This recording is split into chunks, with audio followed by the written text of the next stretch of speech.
को सुने। मैं बहुत ही इज्जत और एहतराम के साथ रिक्वेस्ट करूंगी पास्टर लियाकत से कि अपने माइक को अनम्यूट करें और खुदा का कलाम हम सब तक पहुंचा दें। Welcome pastor ji. Thank you sister Anila. खुदावंद आपको, आपके घराने को बरकतों से मालामाल करे। मेरी आवाज आ रही है आप तक? जी पास्टर जी, आपकी आवाज आ रही है, बिल्कुल क्लियर आ रही है। थैंक यू जी। और थैंक यू सिस्टर, आपने दुआ में हमारी मदद की। खुदावंद आपको भी इस दुआ के वसीला से बरकत दे और हम आपकी दुआ के साथ मुत्तफिक होते हुए अपने आप को खुदावंद के पाक और कभी हाथों में सौंप देते हैं, ताकि जो कुछ खुदावंद आज हमें सिखाना चाहता है वो अपना कलाम नाजिल फरमाए और मुझ आजिज़ और इनकिसार बंदा को वो इस्तेमाल करने को है। तो खुदावंद से मांगते हैं कि खुदावंद आज जो खुराक हमें देना चाहता है वो हमारी जिंदगियों के लिए कुव्वत का बायस बने। तो जीरो खुदावंद का शुक्र अदा करते हैं इस खूबसूरत वक्त के लिए जो खुदावंद ने हमें अता किया। गो कि ये जिंदगी की एक एक सांस हमारे खुदावंद की तरफ से अता की गई और वही है जो हमें सब कुछ अता करता है। ये वक्त भी उसी का दिया हुआ है और उसके दिए हुए वक्त में से हम उसको लौटाते हैं। ये उस शुक्रगुजारी की इब्ज़ है जो खुदावंद की बरकतों के लिए हम अदा करते हैं। सो जो आज आए मेरे साथ खुदावंद के जिंदगी बख्श पाक कलाम को खोलें और अहद जदीद में से मुकद्दस यूहन्ना की मार्फत लिखी गई अंजील और उसका 19वां बाब और उसकी 17वीं आयत का हम मुताला करेंगे। यहां पर यूं मरकूम है, बस वो यस्सु को ले गए और वो अपनी सलीब आप उठाए हुए उस जगह तक गया जो खोपड़ी की जगह कहलाती है, जिसका तर्जमा इब्रानी में गुलगत्ता है। खुदा के पाक कलाम के पढ़े और उसके सुने जाने पर उसकी खास बरकत हो। आमीन। तो अब कुछ देर के लिए हम इस लफ्ज पर गौर करेंगे कि जगह पर, उस जगह तक ले गया यीशु, अपनी सलीब को उठाए हुए उस जगह तक गया, यानी उस मकाम तक गया जिसके लिए उसने अपने आप को तैयार किया था ताकि बनी नौ इंसान के लिए कुर्बान हो, उनके गुनाहों का कफारा अदा करे, ताकि बनी नौ इंसान उस अबदी मौत से बच जाए। तो आज ये जो सलीबी मकाम है, जिसे यहाँ पर हमने पढ़ा कि गुलगत्ता यानी खोपड़ी की जगह, हम उसको कलवरी भी कहते हैं। ये जो तर्जमा है लिखा है ना कि इब्रानी जिसमें तर्जमा है गुलगता और खोपड़ी का मकाम, और अक्सर मुफक्करीन से ये आपने सुना होगा कि उसे खोपड़ी की जगह इसलिए भी कहा जाता है कि पहाड़ी मकाम जिस जगह पर मसीह यीशु को सलीब दिया गया, उसकी शक्ल जो थी हूबहू एक मुर्दा खोपड़ी की तरह ज़ाहिरन नजर आती थी। और कुछ मुफक्करीन ये भी कहते हैं क्योंकि वो मकाम ऐसा था कि यहाँ पर गुनहगारों को सलीबी मौत दी जाती थी और उस जगह पर खोपड़ियां या इंसानी हड्डियों का मकाम जाहिरन नजर आता था। तो इसी जगह इसीलिए भी उसे खोपड़ी कहा जाता है। और ये इब्रानी में, यूनानी में भी इसी को गुलगत्ता ही कहते हैं। और कलवरी जो कि अंग्रेजी लातीनी लफ्ज जो कलवारिया है, जिससे मौजूदा अंग्रेजी लफ्ज कलवरी है, ये वो मकाम है जिस जगह पर मसीह यीशु को कुर्बान किया गया, यानी यरूशलेम की वो इलाका है।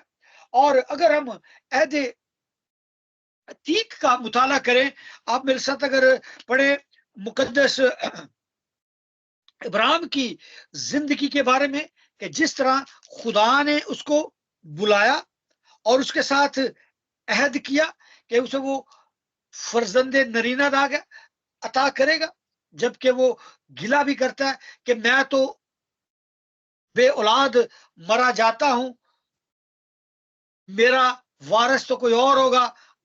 लेकिन खुदा उससे कहता है कि नहीं, बल्कि वो जो तेरे सुलब से पैदा होगा। और फिर खुदावंद जब उसे इसहाक की सूरत में वादा का फर्जंद अता करता है, और इंसानी फितरत, इंसानी सोच ये है कि, और खास तौर पे मशरकी जो सोच थी, जिस इलाका में वो इब्राहिम और सारा थे, वो मशरकी इलाके की इंसानों की ये सोच है कि जो फर्जंदे नरीना होता है वो वालिदैन की नस्ल को आगे चलाता है, और उस पर वो बड़ा फख्र भी करते हैं, और सबसे प्यारी औलाद को वो फर्जंद जो होता है उसको बड़ा प्यारा समझते हैं, दिल के करीब समझते हैं। और खास तौर पर उस वक्त जबकि वो इकलौता भी हो और बुढ़ापे की औलाद हो, उस वक्त पैदा हुआ हो कि जब वो ना उम्मीद हो चुके हों, और जब उस वक्त इंसान को औलाद जैसी नेमत मिलती है तो वो उसकी खुशी का कोई ठिकाना नहीं रहता। और अब यहां पर ही खुदावंद के उस मंसूबों जो पैदाइश तीसरे बाब में भी हमें नजर आता है, जब आदम और हवा ने गुनाह किया, और उसी वक्त खुदा का जो मंसूबा था खुदा ने बनी इंसान पर यहाँ कर दिया था, चाहे उस वक्त उसको समझते ना हो। अब यहां पर जब खुदा उसको औलाद दे देता है, और जब वो थोड़ा बड़ा होता है, लड़कपन की उम्र में, खुदावंद अब्राहम का इम्तहान लेता है और उसे कहता है कि जो चीज तेरी सबसे प्यारी है, तू क्या कर, उसका मेरी नजर में कुर्बान कर दे, मेरे हजूर उसकी कुर्बानी अता कर। खुदावंद उसको, खुदावंद का बंदा जो रास्तबाज था, वो उस लम्हा भी लड़खड़ाता नहीं, बल्कि कहता है कि खुदावंद मैं हाजिर हूं।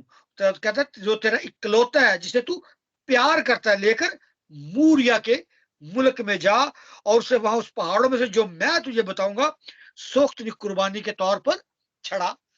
जब उसको लेकर जाता, अपने बेटे को बताता नहीं, अपने नौकरों, वो बेटे को लेकर जाता है। रास्ता में जब इसहाक अपने बाप से पूछता है कि लकड़ियां भी हमारे पास हैं, छुरी भी है, लेकिन जिसकी हमने कुर्बानी करनी है वो बर्रा तो हमारे पास मौजूद नहीं, तो वहां पर ईमान की वो हद नजर आती है जो वो अपने बेटे पर अय्या करता है कि खुदा आप मुहैया करेगा। और फिर हम सब जानते हैं कि जब वो इसहाक को कुर्बान करने को होता है तो आसमान से आवाज आती है कि बस अपना हाथ रोक ले, मैं फक्त तुझे देखना चाहता था। और खुदावंद का फरिश्ता जब उसको पुकारता है, जब वो नजर घुमाकर पीछे देखता है तो उसको झाड़ी में एक मेंढा नजर आता है, एक बर्रा नजर आता है। तो फिर वो वहां पर खुदावंद के कलाम में लिखा है कि इब्राहिम को जिस जगह पर वो मौजूद होता है और जिस जगह पर वो कुर्बानी गुजरानता है, लिखा है कि और इब्राहिम ने उस मकाम का नाम यहवा यरी रखा। यानी उस जगह पर, जिस जगह वो अपने प्यारे की कुर्बानी देने को था, और वो ईमान का उसके तकाजा था कि वो खुदा की बात को माने।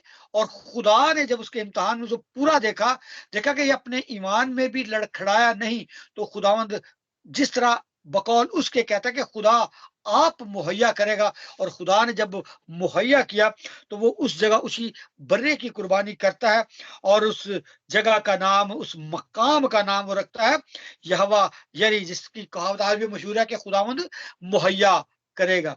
तो मेरे अजीजों, ये उस असल कुर्बानी का अक्स थी। ये जो इसहाक की कुर्बानी थी, ये उस असल कुर्बानी का अक्स थी जिसकी तस्वीर आदम और हवा के गुनाह के वक्त खुदावंद ने उन पर उसी वक्त यहाँ कर दी थी। और यहाँ पर इसहाक की कुर्बानी का जो तस्वीर खुदा ने दिखाई, ये वो मकाम मूरिया का वो पहाड़ों में से एक पहाड़ जिसका खुदावंद ने मुकर्रर किया था, ये आने वाले मकाम और असल की आगाही थी। और मेरे जो फिर जब आगे चलकर हम देखते हैं कि किस तरह खुदा ने जब दाऊद गुनाह कर लेता है, तो जब उसके आगे जहां 3 तरह की आजमाइशें, 3 तरह की आफतें उसके सामने रखता है, और जब वो कहता है कि मैं खुदावंद के हाथ में पड़ूं, और फिर जब वो आखिरी वबा जब आती है कि जब खुदा का फरिश्ता तमाम लोगों को मार रहा होता है, तो अर्नान यबूसी के जब खेत में होता है, तो दाऊद को पछतावा होता है। वो कहता है कि गुनाह तो मैंने किया है, तो ये लोग क्यों मरे। तो फिर खुदावंद को भी उस पर रहम आता है, और खुदावंद उसे कहता है जहां के जरिया से कि तू इस खेत में क्या कर, मेरे लिए सोख्तनी कुर्बानी चढ़ा। और वो उस खेत को ले लेता है ताकि उस जगह पर खुदावंद के लिए कुर्बानी चढ़ाए। इसका हवाला में दूसरा सैमुअल और उसके 24वें बाब में भी मिलता है। ये उस कुर्बानी का अक्स थी। और मेरे अजीजों, कफारा के लिए जो भी जगह मुकर्रर की जाती थी, वहां पर खुदा की हजूरी मौजूद होती थी, और वो उस वक्त अपने लोगों का जो इम्तिहान था वो देख रहा होता था कि किस तरह वो उसकी कुर्बत के करीब है। इसीलिए खुदा के गजब से बचने के लिए दाऊद ने उर्नान यबूसी के खलियान को खरीद कर मजबा बनवाया ताकि अजाब से बच सके। मकाम वही यरूशलेम में उर्नान यबूसी का जो खेत था, और दाऊद ने कहा कि यही खुदावंद खुदा का घर और यही इसराइल की सोख्तनी कुर्बानी का मजबा है। फिर ये अगर दूसरा तवारीख 3 बाब का जब हम मुताला करें, तो फिर हमें एक और मकाम की जगह मिलती है कि जहां पर सुलेमान हैकल बनाता है, जबकि दाऊद के दिल में था कि मैं खुदावंद का घर बनाऊं, लेकिन खुदावंद उसको मना कर देता, कहता है कि तेरे हाथ खून से रंगे हैं, इसलिए तू मेरे घर को नहीं बनाएगा, बल्कि वो जो तेरे सुलभ से पैदा होगा, जो तेरा बेटा होगा, जिसको मैं मुकर्रर करूंगा, वही मेरे लिए घर बनाएगा। और फिर सुलेमान यरूशलेम में, अगर आप दूसरा तवारीख 3 बाब का मुताला करते वहां लिखा है कि यरूशलेम में कोहे मूरिया पर जहां उसके बाप दाऊद ने रोया देखी थी, और उसी जगह से जिसे दाऊद ने तैयारी करके मुकर्रर किया ताकि अर्नून यबूसी के खलियान में खुदावंद का घर बनाने लगा। मुकद्दस हैकल बिल्कुल उसी जगह बनाई गई जहां मसीह की कुर्बानी का अक्स की कुर्बानगाह थी, जो इब्राहिम ने बनाई, जिस जगह पर दाऊद ने कुर्बानी की। फिर जब खुदा की हैकल बनाई जाती है, तो मेरे अजीजों, ये वही मकाम है जहां पर सुलेमान नबी ने हैकल बनाई थी, यानी यरूशलेम में मूरिया का वो इलाका। और ये जो कुछ इससे पेशतर होता रहा, ये मसीह की कुर्बानी का अक्स और आने वाले वक्त की आगाही के मुतालिक था। और दाऊद ने वो खेत खरीदा था, क्योंकि जब वो कहते हैं कि ये तू, मैं तो अपने मालिक को ये वैसे दे, कहते हैं मैं ऐसी कोई चीज खुदावंद के हजूर कुर्बान नहीं करूंगा जिस पर मेरा कुछ खर्च ना आए। और अगर जबूर 125 का देखा कि जैसे यरूशलेम पहाड़ों से घिरा हुआ है, और यही मसीह यीशु की कुर्बानी का असल मकाम है। तो मेरे जीजो, गौर करें कि नया अहदनामा में जो कुछ आज इंसानों के रूबरू उनकी आंखों के सामने हो रहा है, ये सब कुछ इसकी तस्वीर खुदावंद बहुत पहले ही, आगाज में ही, इब्राहिम के जरिए से जब उसने कुर्बानी की दिखा चुका। और ये फसा जो बचाने के लिए दी गई, इसका अक्स हम खरूज की में भी देखते हैं कि जब मुकद्दस मूसा ने जब कौम को गुलामी में से निकाला और जब वो मिस्र छोड़ने को थे, जब खुदा ने कहा कि मैं फिरौन के और उसके तमाम प्लॉटों को मारूंगा, तो खुदा ने कौम बनी इस्राएल से ये कहा था कि तुमने क्या करना है, बर्रे का खून लेकर अपने दरवाजों और चौखटों पर लगाना है। और जिस जिस चौखट पर बर्रे का खून होगा, जब वो फरिश्ता आएगा और मिस्र के पेलोठों को मारेगा, तो जिस चौखट पर भी वो खून का निशान होगा, वो पेलोठे बच जाएंगे। और भाई इसी तरह हुआ कि खुदा के लोगों ने जब ईमान के साथ जो कुछ मूसा ने उनको खुदा के कहने के मुताबिक बताया था उन्होंने किया, तो जिस जिस दरवाजे पर वो खून का निशान था, फरिश्ता उनको छोड़ता हुआ गुजर गया।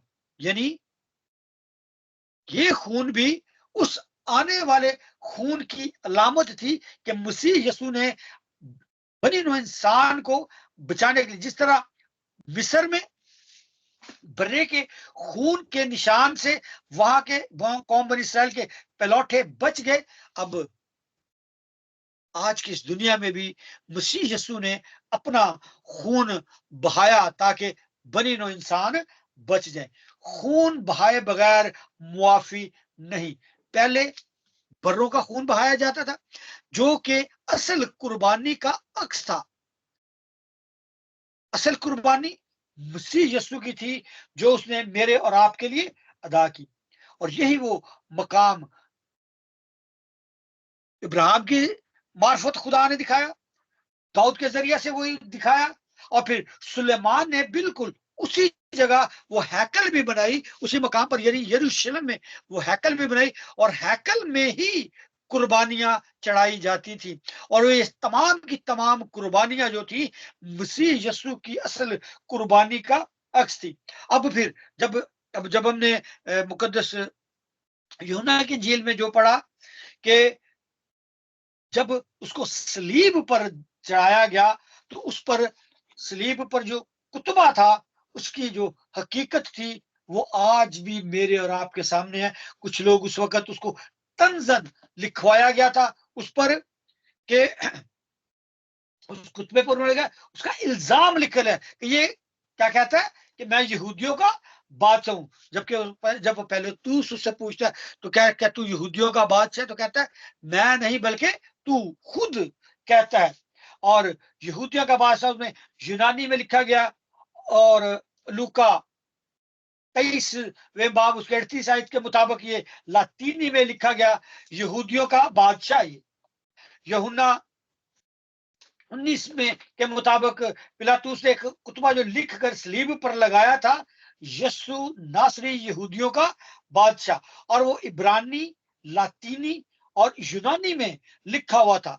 और इन तीनों जुबानों में लिखने का एक खास मकसद था, और वो ये था कि यूनानी जो थी वो जुबान उस जमाने के बेहतरीन मुआशरा की जुबान थी, और जो लातीनी थी यह रूमी सल्तनत की जुबान थी, और इब्रानी जो थी वो यहूदियों की मजहबी और कौमी जुबान थी। यूं ये कुतबा जो रूमी सल्तनत के तबका के लिए भी लिखा गया था, यानी वो सिर्फ यहूदियों का ही नहीं बल्कि तमाम कायनात बनी नो इंसान का बादशाह और निजात दहिंदा है। तो मेरे अजीजों, उस मकाम को जब हम देखते हैं, इब्राहिम ने जब वहां पर कुर्बानी की तो उसने उसका नाम यहोवा यरी रखा, यानी मुहैया करने वाला। और आज का भी इंसान उसी खुदाए वाहद पर यकीन रखता है।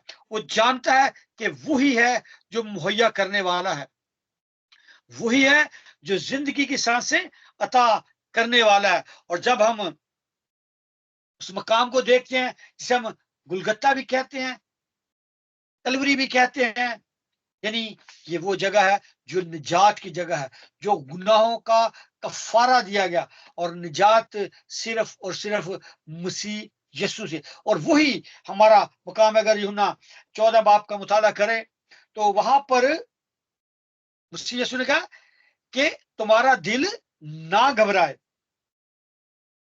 तुम खुदा पर ईमान रखते हो, मैं जाता हूं ताकि तुम्हारे लिए जगह तैयार करूं। मसीह यीशु आया, मेरे और आपके लिए कुर्बान हुआ। और उस मकाम पर जो हैकल का मुकाम था, हैकल में जैसे आज हम लोग गिरजाघर कहते हैं, जो कलीसिया है उस गिरजा में, उस हैकल में सिर्फ इसीलिए जाती है ताकि उस निजात के लिए खुदावंद की शुक्रगुजारी करें, अपने गुनाहों की माफी मांगे और पाकीज़गी को हासिल करने के लिए, क्योंकि खुदा पाक है और पाकीज़गी की हालत में ही इंसान खुदा से मिलाप कर सकता है। क्योंकि जब खुदा ने शुरू में ही इंसान को बनाया तो वो पाक था, पाकीज़गी की हालत में था। लेकिन जब उससे गुनाह सरजद हुआ तो खुदा ने उसे अपनी हजूरी में से निकाल दिया, और उस नापाकी की वजह से जो खुदा से दूरी हो गई थी, सलीब पर और इस मकाम पर खुदा ने खुद कफारा देकर मेरे और आपके लिए वो रास्ता पैदा कर दिया ताकि हम खुदा से फिर से मिलाप हासिल करें। यानी सलीब और कलवरी का वो मकाम, यहां पर मसीह यीशु ने मेरे और आपके लिए कुर्बान होकर खुदा से हमारा मिलाप करवाया। यानी हैकल वो जगह है जिस ताकि हम अपने आप को मसीह की दूसरी आमद के लिए तैयार कर सकें। और इसीलिए नए अहदनामे में, अहदे अतीक में हमने देखा कि हैकल जो बनाई गई, कुर्बान गाह जो बनाई गई, वो पत्थरों की, हैकल जो बनाई गई पत्थरों की। लेकिन नए अहद में आकर खुदा अपने लोगों को कहता है कि तुम खुदा का मकदस हो। यानी कौन सा मकाम? वो मकाम यहां मसीह यीशु कुर्बान हो चुका, कुर्बानी दे दी, निजात दे दी हमें। लेकिन उस निजात के हकदार हम उसी सूरत में है जब अपना मिलाप खुदावंद के साथ कर लेंगे। और जब वो कुतबा वहां लिखा गया था, उस कुतबे का भी मतलब यही था, यानी यहूदियों का बादशाह लिखा हुआ जरूर था, लेकिन यहूदियों का बादशाह सिर्फ उस कौम यहूदियों का बादशाह ही नहीं, बल्कि पूरी कायनात का बादशाह, जिसका खुदा के कलाम में लिखा है कि उसने हमें अपने बेटे और बेटियां बना लिया, यानी ले पालक बेटे। जब हम यहूदियों की बात करते हैं, जब हम मसीह यीशु की बात करते हैं, तो शुरू में से अगर अहद की सारी पेशन गोइयां का मुताला करें तो लिखा है कि वो किस में से पैदा होना था, उसने इस नस्ल में से, यसी के तने में से। और यसी का तना दाऊद किस कबाइल में से आया? वो यहूद के कबीला में से, यानी यहूदियों के कबीला में से। और यीशु मसीह अगर बदनी तौर पर देखें तो उसका ताल्लुक किसके साथ था? वो यहूदी नस्ल में से था। और जब हम मसीह यीशु पर ईमान ले आते हैं, उसे कबूल कर लेते हैं, उसे बाप कहने का हक हासिल कर लेते हैं और हम उसके ले पालक बेटे और बेटियां बन जाते हैं, तो फिर मेरे अजीजों हम वो मकाम हासिल कर लेते हैं। वो हमें बादशाह, हम उसे अपना मान लेते हैं। और बादशाह का काम यही है, जिस तरह अब्राहम ने जब कुर्बानी चढ़ाई तो उसे कहा, जब उसे मुहैया किया गया, उसे कहा का नाम यहोवा यानी रखा। और जब सलीब पर वो कुतबा लगाया गया तो उस पर भी था बादशाह, यानी बादशाह का काम है मुहैया करना, सबको देने वाला। और वो तो बादशाहों का बादशाह, वो बादशाह को, जमीनी बादशाह को भी अता करता है। और अक्सर जब आपने मुख्तलिफ जगहों पर जब स्लीप का एक स्ट्रक्चर देखा हुआ, उस पर 4 लफ्ज लिखे होते हैं, INR, ये लतीनी अल्फाज के जो हरूफ है, एनवी जिसको कहते हैं, और जिसका मतलब ये है कि वो सबके लिए है। अगर आई को देखते हैं तो ये इसूस, इसूस लतीनी वर्ड आता है जिसको यीशु के लिए इस्तेमाल करते हैं। और अगर स्पेनिश में देखें तो वो खैसूस, खैसूस यूज करते हैं। इसूस, खैसूस एक ही लफ्ज है। और एन से है नासारियनस, बल्कि नाजरत का। और आर से रेक्स, रेक्स बादशाह, किंग के लिए इस्तेमाल होता है। और ई अयुदारियम, यानी ज्यूश या यहूदियों के लिए ये वर्ड यूज होता है। यानी अब यीशु ने क्या कहा? वो कौन सा मकाम है? राह भी वही है, यरूशलेम भी वही, हक भी वही है, सच्चाई भी वही है, कुर्बान हो चुका। यह सच्ची हकीकत है कि वो कुर्बान हो चुका, और उस कुर्बानी के एवज हमने जिंदगी पाई, और उसी राह पर चलकर हम हमेशा की जिंदगी को हासिल कर सकते हैं। जिसने कहा कि राह, हक और जिंदगी मैं हूं। तो मेरे जो आज मेरे और आपके लिए उस मकाम तक